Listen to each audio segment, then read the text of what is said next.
Gratuleon pala kay Torre ha, nagiging political animal daw ni Junior. Political animal. Ay si Jason sa pala yun. Bagong hepe daw ng PNP. Sana Nako, congratulations sa kanya. Hindi umubra yung barang nyo. Hindi tumalab kay General Torre. Nako, lalong tatapang yan. Matapang ba yung amoy niya? O ito, panoorin po natin ang sabi ni Jason sa na naging political animal daw ni Junior itong si General Torre. Panoorin natin.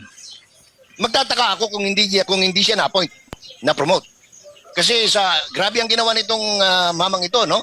Talagang sinakripisyo niya, pangalan ng pamilya niya, yung dangal ng kaklase niya, ng institusyon kung saan siya nag-aral, no? Kasi alam naman natin na talagang marami ang talagang sukal ang kalooban sa kanya.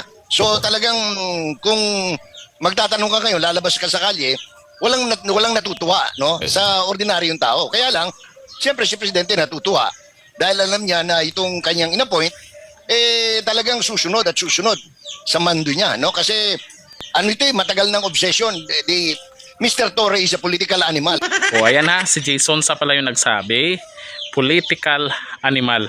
Alam nyo, sa totoo lang, magtataka na lang tayo kung hindi siya ang gagawing hepe ng PNP sa mga ginawa ba naman niya. At sabi ni Jason sa, kaya siya yung ginawang hepe dyan ay talagang sunod-sunuran kung ano yung iuutos.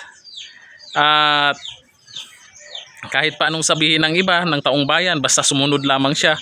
Aba, kabait ni General Torre. Yun nga lang, ang tanong ko dito, bakit hanggang ngayon hindi tumalab yung pabarang-barang nyo? Kung napanood nyo po na itong nakaraan, yung pag-aresto kay dating Pangulong Duterte, ilang beses po siya sinisindihan ng itim ng kandila, dinadasalan, pero hindi tumalab.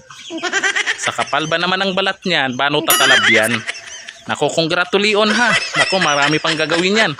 Siguro yung mga nagbarang-barang diyan, siguro malaking kandila gamitin nyo. Baka tumalab na yan. Pero baka may pangontra din kasi yan, kaya hindi tumalab sa kanya. Kakampi siya ni Junior, kaya matapang, hindi takot na makasuhan.